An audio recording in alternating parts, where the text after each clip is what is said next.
I'm David, 23M. I've always been the quiet, reliable one in the family. My sister, Amanda, 25F, on the other hand, has always been the golden child. She's beautiful, charming, and somehow always gets what she wants. Growing up, I tried not to be resentful. I told myself it was just the way things were. My parents, Mark and Linda, have always adored Amanda. It started when we were kids. She'd win a small prize at school, and they'd throw a party. If I did well on a test, I'd get a polite nod.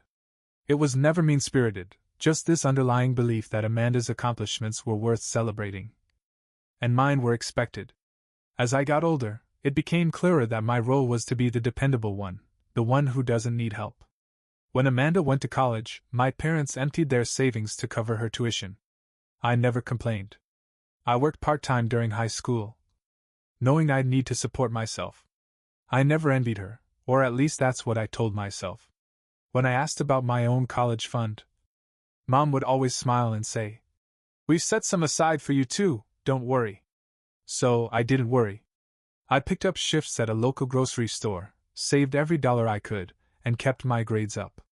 My plan was simple: community college for 2 years, then transfer to a state university. I knew I didn't have Amanda's charisma or social skills, but I had determination. I figured hard work would be enough. Then, last spring, Amanda announced she was getting married. Her fiancé, Rob, seemed nice enough. He worked as a financial advisor and came from a wealthy family. My parents were ecstatic, and Amanda, naturally, wanted a big, beautiful wedding. I didn't think much of it at first. Weddings are important, and Amanda deserved to be happy. But as the months passed, I started noticing the tension at home. Mom was constantly on the phone with wedding planners, and Dad seemed more stressed than usual. They started whispering about costs, but every time I asked if things were okay, they brushed me off. I figured they had it under control. One evening, I overheard my parents talking in the kitchen. Dad's voice was low but tense. "We can't afford this, Linda," he said. "What about David's college fund?" Mom replied. "It's Amanda's big day. We'll figure something out for David later." I felt a chill run through me. I hadn't realized just how far they were willing to go for Amanda's dream wedding. Still, I convinced myself they wouldn't actually use my college savings. They had always promised it was set aside for me. The next morning, I cautiously asked Mom about the fund. She gave me a weary smile and assured me, "Of course, David. Your college is important too. We'll make it work. Just let Amanda have her day." I wanted to believe her, but something didn't feel right. As the wedding day approached, I noticed more red flags. Bills started piling up on the counter, and Mom was constantly stressed about the final payments. I overheard her talking to Amanda, telling her not to worry, saying, "David can always take out loans if he needs to." That was the first time I genuinely felt a pang of betrayal. But I still held on to hope. I thought maybe they had found another way to cover the costs, maybe even taken a small loan themselves. I couldn't imagine that they would actually use my entire college fund. I was wrong. On the wedding day, everything looked perfect. Flowers, lights, a stunning venue. Amanda was glowing, and my parents were visibly proud. I couldn't help but smile when Amanda thanked them during her speech. But deep inside, a knot of anxiety twisted tighter. A week after the wedding, I sat down with Dad to finalize my college plans. I was ready to start the transfer process.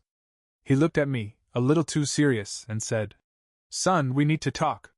That's when he told me the truth. There was no money left. The wedding had drained it all. I just sat there, stunned. I asked why they hadn't told me earlier, why they made promises they couldn't keep. Dad just shrugged, saying, "It was Amanda's big day. We thought you'd understand." Understand? How could I? They had chosen her wedding over my future. For a moment I couldn't move. I just sat there staring at my dad, trying to make sense of what I'd just heard. It felt like someone had pulled the ground out from under me. My college fund, the one thing I'd been counting on, was gone. I managed to stammer out, "You spent all of it?" Dad didn't meet my eyes. "Amanda's wedding was expensive, David. We didn't expect it to cost so much. But it was important. You know how much it meant to her." I didn't know whether to laugh or cry. What about what's important to me? I asked, my voice trembling. You always said you'd saved that money for me. That it was for my education. Mom chimed in from the doorway, sounding almost annoyed. David, you're being dramatic. You can still go to college. People take out loans all the time. It's not the end of the world. I looked at her, trying to wrap my head around the sheer casualness of her tone. You promised me that money, I said. I worked hard because I knew I'd have help. I didn't waste my time partying or buying stuff I didn't need. I planned everything around that fund. Mom rolled her eyes. You're acting like you're the only one who has to make sacrifices. We didn't plan for Amanda's wedding to cost that much. Things just added up. My heart was pounding. So you just decided that my future wasn't important? Dad finally spoke again, his tone more defensive. Don't make this into a competition between you and your sister. You can still go to college, just not right away. Maybe next year. I couldn't believe what I was hearing. Next year? After all the effort I put into getting accepted? I left the room without saying another word. I went up to my room, slammed the door, and just sat on the edge of my bed, trying to process what had just happened. My parents had chosen a one-day event over my education, over my future. I thought about all those late nights working, all the shifts I picked up at the grocery store. It felt like everything I'd worked for had just vanished. After a few hours of just sitting there in a daze, my phone buzzed. It was a text from Amanda. Hey. Just wanted to thank you for being such a good sport at the wedding. Love you. I didn't reply. I couldn't. The next day, I tried to bring it up again. I wanted to make them see how much this hurt me. But as soon as I mentioned it, Dad shut me down. We've talked about this, David.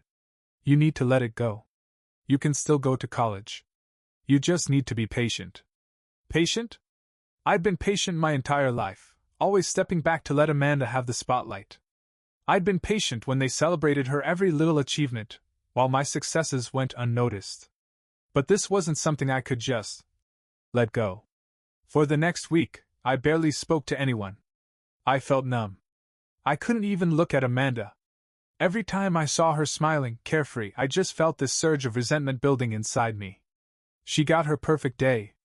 Meanwhile, my plans, my dreams, had been completely disregarded. And the worst part? No one seemed to think it was a big deal except me. One evening I heard Mom on the phone with her sister, telling her about how David's just being difficult. And how he doesn't understand that sometimes family has to make sacrifices. That was it. I couldn't take it anymore. I grabbed my jacket and left the house, walking aimlessly through the neighborhood. I didn't know where I was going, but I needed to get away from them, from the suffocating feeling of betrayal. I ended up at my friend Mark's place. We'd been close since middle school. When he opened the door, he took one look at my face and knew something was wrong. I didn't even know how to start explaining, but eventually it all came pouring out. Mark just listened, nodding occasionally, and when I finished, he didn't say anything at first. Then, quietly, he said, "That's messed up, man. Really messed up." Hearing someone else acknowledge it made me feel a little less crazy. Mark offered me his couch to crash on, and I accepted. I couldn't go back home, not with everything still so raw. As I lay there in the dark, staring at the ceiling, I wondered if my parents even realized just how much they had hurt me. Or if they were too blinded by Amanda's happiness to care. The next morning, I woke up to a dozen missed calls and texts from Mom. She sounded worried, but I couldn't bring myself to call back. I wasn't ready to face them yet. Part of me wondered if they even knew why I was so upset. Or if, in their minds, I was just being unreasonable. Mark handed me a cup of coffee and sat down next to me. "What are you gonna do?" he asked. I didn't know. I really didn't. All I knew was that I couldn't go back to pretending everything was okay. I couldn't keep being the dependable, quiet one who just sucked it up and moved on. For once, I needed to put myself first. After a few days of crashing at Mark's place, I knew I had to face my parents eventually. I couldn't just keep hiding. I needed answers, or maybe just some acknowledgement that what they did was wrong. So I gathered up my courage, texted Mom that I'd be home for dinner, and headed back. When I walked in, the house felt different. Tense. Mom immediately hugged me, her relief almost palpable. Oh, David. You worried us sick. You can't just leave like that, she said, her voice quivering. Dad stood behind her, his arms crossed, not saying anything. I wanted to feel comforted, but I couldn't shake the anger gnawing at me. We sat down at the dinner table, and it didn't take long for the topic to come up. David, you can't just walk out like that. It's disrespectful, Dad said, his tone a mix of frustration and exhaustion. Disrespectful? I shot back. You drained my college fund without even telling me. And I'm the one being disrespectful? Mom looked hurt. We didn't plan for it to happen this way, she said. It's Amanda's big day. We wanted her to have the wedding of her dreams. Family comes first. I couldn't believe what I was hearing. Family comes first? You don't think my future matters? You promised me that money was set aside for my education. I planned my whole life around that. Dad's expression hardened. Life doesn't always go according to plan. Sometimes we have to make sacrifices. Sacrifices? I echoed, incredulous. Why is it always me making the sacrifices for Amanda? You didn't ask her to compromise, not even a little. You just handed her everything on a silver platter. Mom wiped a tear from her cheek. It's not like that, David. You're making it sound worse than it is. Am I? You knew for months that the money was gone, and you didn't even warn me. You just let me keep planning my future like nothing was wrong. The room fell silent. Dad looked away, and Mom just shook her head. Then Amanda came in, looking annoyed. What's going on? Why are you yelling? I snapped. Oh, just discussing how my college fund became your wedding budget. Did you know they spent everything they saved for me on your perfect day? She looked genuinely confused. Wait, what? I thought Mom and Dad had it all figured out. I didn't know they used your money. That's the problem, I shot back. You didn't know because they didn't think it was important enough to tell either of us. Amanda turned to our parents. Is that true? You spent David's college money on my wedding? Mom looked down, and Dad cleared his throat. We didn't think it would be an issue. David can take out loans. It's not like it's the end of the world. Amanda looked at me, almost guilty, but then she shrugged. I mean, weddings are expensive. I didn't ask them to use your money. Don't blame me. That was the last straw. I pushed my chair back and stood up. You always get what you want, Amanda. You always have. But this time, it wasn't just a new dress or a vacation. This was my future. You got your dream wedding, and I got left behind. But you know what? I'm done feeling like I'm less important. I grabbed my backpack and headed to the door.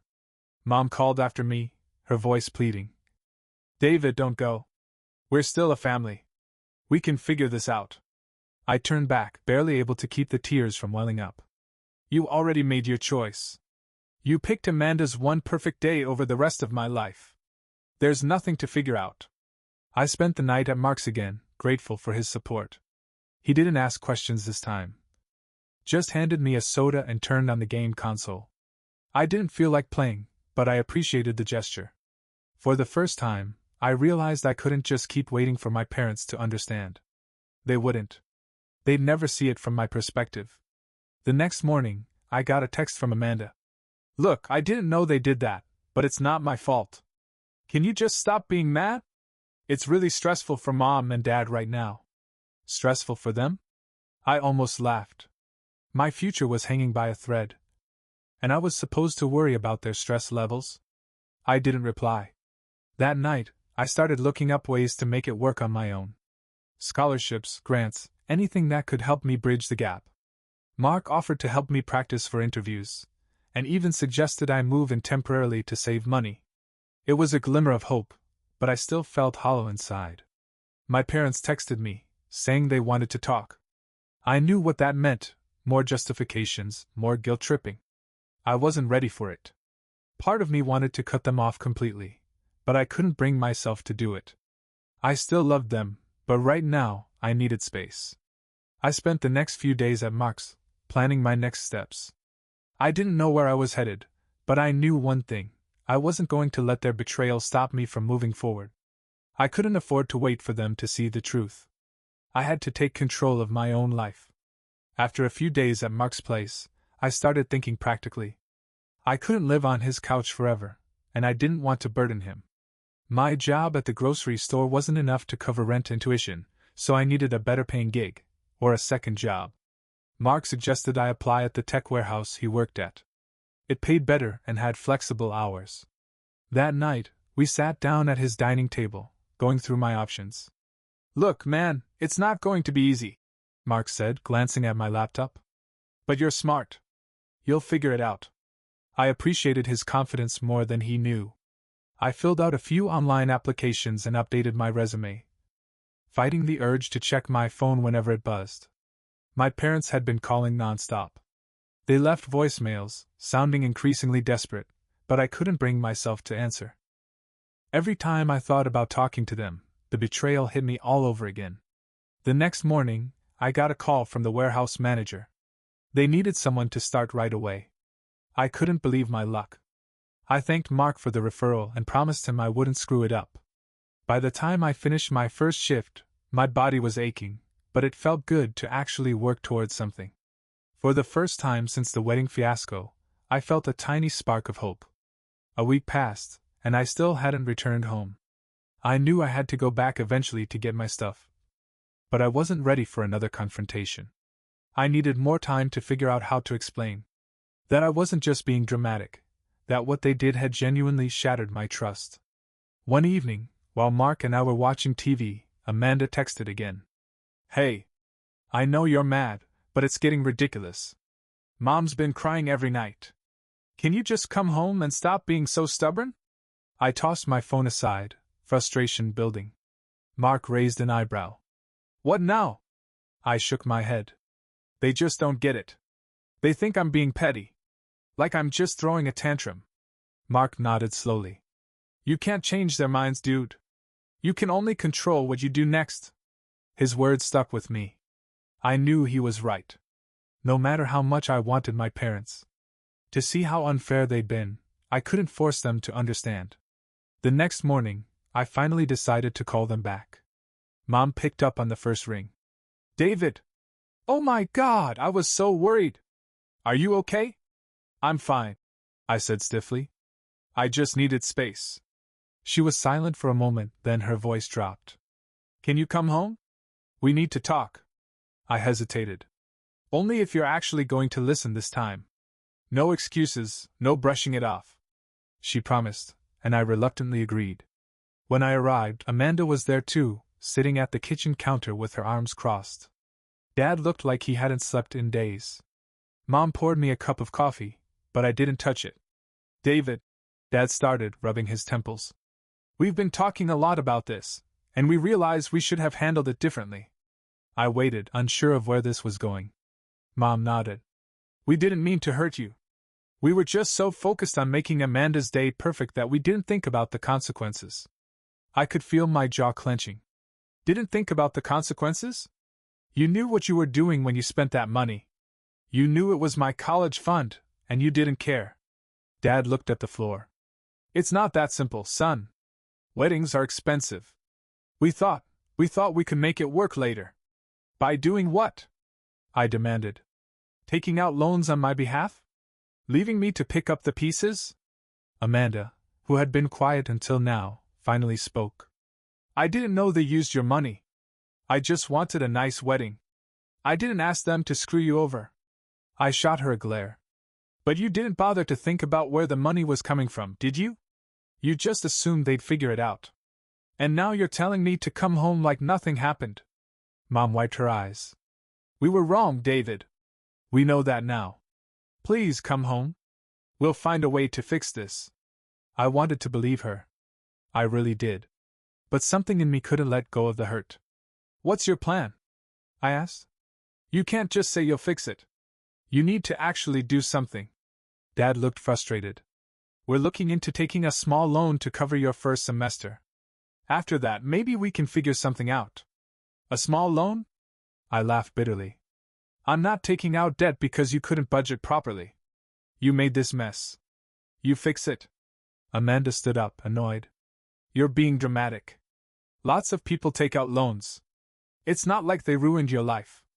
I snapped back. "It's not about the money, Amanda. It's about trust. They promised me something and took it away. Without a second thought, just because you wanted a wedding that looked good on Instagram. Mom stepped between us, her hands raised. Enough! This isn't helping. David, I know you're hurt. But we're family.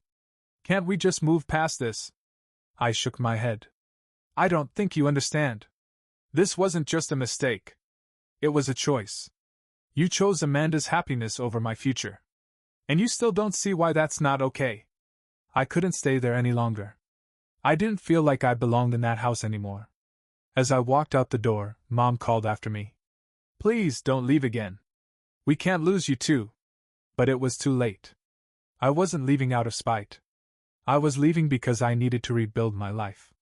Without constantly feeling like I was second best. Back at Mark's, I couldn't help but feel the weight of what just happened.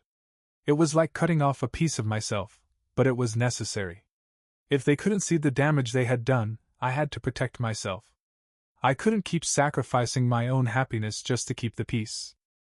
Over the next few days, I tried to focus on work and moving forward, but it wasn't easy. I kept replaying the conversation with my parents in my head, trying to figure out if I was being too harsh. Mark kept reminding me that setting boundaries didn't make me a bad person. But it still felt like I had lost something important, not just the money, but the sense of belonging. One evening, while I was at the warehouse finishing my shift, I got a call from my cousin Sarah. We hadn't talked much recently, but she had heard through the family grapevine that I'd moved out. Hey, David. Are you okay? I heard things got pretty rough at home. I hesitated, not sure how much to share. Yeah, it's complicated. Just needed some space. She sighed. You know, not everyone's on your parents' side. A lot of us think it's messed up how they treated you. That caught me off guard. Really? I thought everyone would just see me as ungrateful. Sarah laughed bitterly. No way. A lot of us know how they've always put Amanda first. We just didn't think they'd take it this far. Spending your college fund? That's not okay. Hearing that felt like a small victory. At least someone else saw my side. That night, I decided to post on a forum about my situation, partly to vent, partly to see if I was really as unreasonable as my parents made me feel. The responses came flooding in. Most people were on my side, saying that I had every right to be upset. That my parents had made a terrible decision and that I wasn't obligated to just forgive and forget. Some shared their own stories of being overlooked in favor of siblings, and it felt strangely comforting to know I wasn't alone. The next day, Amanda texted me again. This time, it wasn't as accusatory. Hey, I talked to Mom and Dad. They said they're really sorry and want to make things right. Can we just get together and talk? I miss my brother. I stared at the message, torn between wanting to give them another chance and knowing they hadn't actually fixed anything. I texted back. We can meet, but I'm not coming back home just to pretend everything's fine. She replied almost immediately. Fair enough. Let's just get coffee. When we met up at the cafe, Amanda looked more subdued than usual.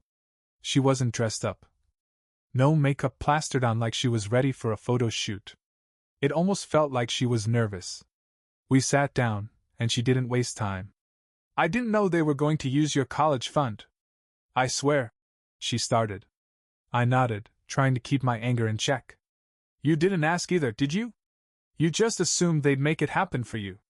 She looked down, playing with her coffee cup. I guess I never thought about it that way. I'm used to them always taking care of things. You know how they are. I couldn't help but laugh bitterly. Yeah, I do. They take care of you. I've always had to take care of myself. Amanda seemed genuinely upset. I didn't mean to ruin your plans. I really didn't. But you did, I said quietly.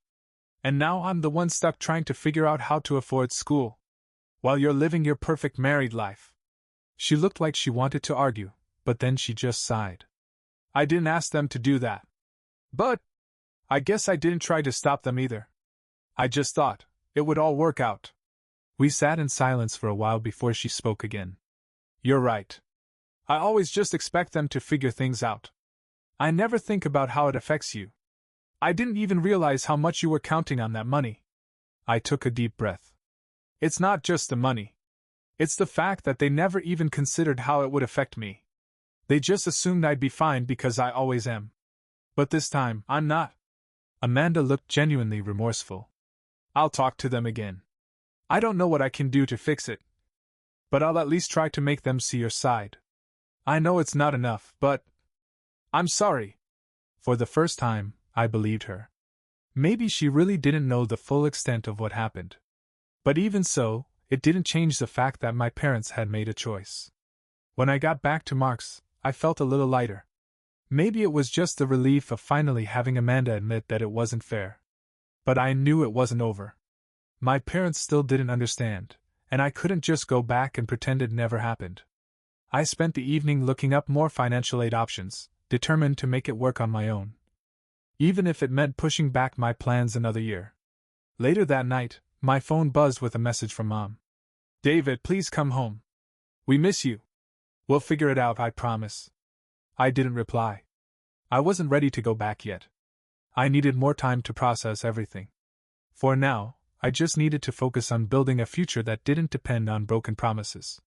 The following morning, I woke up to an email from the university's financial aid office. I had been awarded a small scholarship based on my grades and work experience. It wasn't much, but it was something. I took it as a sign that I could do this on my own. I wasn't going to let one setback, even one as big as this, define my future. It was time to stop looking back and start moving forward. The next few days passed in a blur. I focused on my new job at the warehouse, pushing through the physical exhaustion. It was tough, but it felt good to be busy. Every time I lifted a box or organized a shipment, it reminded me that I was moving forward, even if it wasn't the path I had originally planned. One evening, Mark and I were playing a game when my phone buzzed. This time, it was Dad. I hesitated but picked up. Hey, Dad, I said, trying to keep my tone neutral. He sighed heavily. David, we need to talk. Can you come by the house tomorrow? Just us. Your mom and Amanda won't be there. I agreed, figuring it was about time we talked one-on-one. The next morning, I made my way over. The house felt strangely empty without Mom bustling around or Amanda's voice echoing through the hall. Dad was in the kitchen, nursing a cup of coffee. He gestured for me to sit. I know I've been hard on you. He started. And I know you feel like we betrayed you. I can see why you're angry. I stayed silent, not wanting to interrupt. He took a deep breath. I didn't realize how much pressure we put on you to always be the responsible one. I thought, maybe because you never complained, that you didn't mind. But that was wrong. I took you for granted. Hearing that acknowledgement made my chest feel lighter, but it wasn't enough. Dad, it's not just about the money, I said quietly. It's about how you always put Amanda first. I've been doing everything right, working, saving, planning, and it still wasn't enough. You didn't even tell me the fund was gone until after the wedding. Dad's face looked older than I remembered. We were just caught up in the moment. Your mom and I, we wanted Amanda to be happy. We thought we'd make it up to you later. We didn't think about how much you'd already sacrificed. I looked at him, unsure whether to believe it. So what now? You can't just say sorry and expect everything to be okay. He nodded. I know. We're looking into a way to get you some of that money back. It won't be much, but it's something. I don't expect you to forgive us right away, but I just needed you to know that I understand why you left. I took a deep breath. I'm not coming home yet. I need space to figure things out. I can't just act like everything's fine. Dad looked down. I get it. Take your time. Just don't cut us out completely. I know we screwed up, but we're still your family. That word, family, felt hollow. But I nodded. I wasn't ready to sever ties completely, even if the hurt was still raw. Back at Mark's, I thought about everything Dad had said. It was the first time I felt like he genuinely understood. But I still didn't feel ready to forgive. I needed to rebuild my life on my own terms. Amanda texted later that evening. Dad said you guys talked. I'm glad. I really want things to go back to normal. I didn't reply. I wasn't ready to pretend that normal was even possible. A few days later, Mark came home with good news. His boss liked my work ethic and wanted to offer me more hours. Maybe even a supervisor role if I proved myself. It wasn't the career I had planned, but it was something. I accepted, determined to make it work. One night, as I was sorting through some job applications, I got a call from the university's financial aid office. They had processed my scholarship and could offer me a work-study position that would cover a portion of my tuition. It wasn't a full ride, but it was a start. I felt a surge of relief, realizing that I was actually making progress. Maybe I didn't need my parents' money to succeed. A week later, I got a text from Mom. She sent a photo of a check with a note. "We sold some things. It's not much, but it's a start. Please come home for dinner. We miss you." Part of me wanted to go back, to sit around the dinner table and pretend like nothing had happened. But I knew it would take more than a check to fix things. I sent back a short message. "Thanks for the effort. I'm not ready to come back yet. I'll let you know when I am." It wasn't a total rejection, but it was the truth. I couldn't just go back because they were finally starting to realize their mistake. I needed to heal first, to build a future on my own terms without feeling like I was always second best. That night, I sat on Mark's balcony, sipping a cheap beer and looking out at the city lights. I still didn't know exactly what my future held, but I knew one thing for sure: it was mine to shape. And for the first time in a long while, I felt hopeful.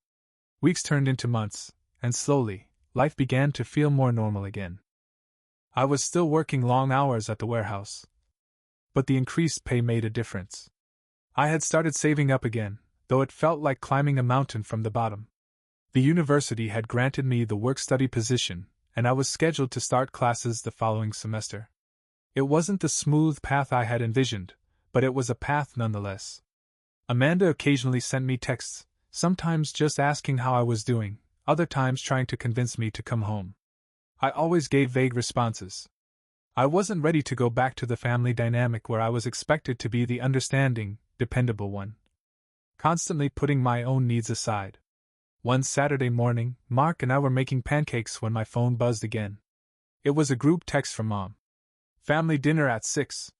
Please come, David. We all miss you." I stared at the message, unsure of how to respond. Part of me wanted to go, to see if anything had really changed. Mark must have noticed the look on my face. "You thinking about going?" he asked. I shrugged. "Maybe. I don't know if I'm ready to deal with it." He flipped a pancake. "You can't avoid them forever. Maybe it's time to see what they really have to say." That evening, I decided to go. Walking up the driveway, I felt the familiar knot in my stomach tighten. I hadn't been back since I left, and the house felt almost foreign now. Mom greeted me at the door, pulling me into a tight hug. "I'm so glad you're here," she whispered. Dad gave me a nod from the kitchen, and Amanda was setting the table, glancing up with a cautious smile. It was almost too quiet, like everyone was walking on eggshells. Dinner started off tense, everyone making small talk like we were strangers. Finally, Dad cleared his throat. "David, I know we've already apologized, but I need you to know we're really trying to make things right. We talked a lot after you left. It made us realize how much we take you for granted." Mom nodded, her eyes already glassy. "We've been so focused on making Amanda happy that we forgot about you. That wasn't fair. We've been saving up again. It's not much yet, but it's yours. We're not asking you to forgive us right away. We just want to start fixing things." Amanda spoke up, her voice soft. "I know I've always been a bit selfish. I never really saw how much you were sacrificing. I'm sorry, David. I should have been more aware of how this affected you. I know saying sorry doesn't fix it, but I really am." For the first time, I felt like they actually meant it, like they were seeing me as more than just the reliable, quiet kid who never caused trouble. It was uncomfortable, but it was something. I took a deep breath. I'm not ready to just go back to how things were. I'm working things out on my own, and I'm not coming back home right now. But I appreciate that you're trying. I just need time. Mom reached for my hand across the table. "Take all the time you need. We'll be here when you're ready." Dinner went on, and it felt a little less strained. They still didn't fully understand what I went through, but they were making an effort. That was more than I had expected. When I left, Amanda gave me a quick hug. Thanks for coming, she whispered. I didn't say much, just nodded. I wasn't ready to fully forgive, but I wasn't ready to give up on my family either. Back at Mark's, I felt lighter. The knot in my chest wasn't completely gone, but it had loosened. Mark looked up from his game when I walked in. How'd it go? I shrugged. Better than I thought. They actually listened this time. Mark smiled. Told you. Sometimes people need a wake-up call to realize how much they screwed up. As I lay in bed that night, I thought about my next steps. I still had a long way to go before I could afford tuition on my own. But I was getting there.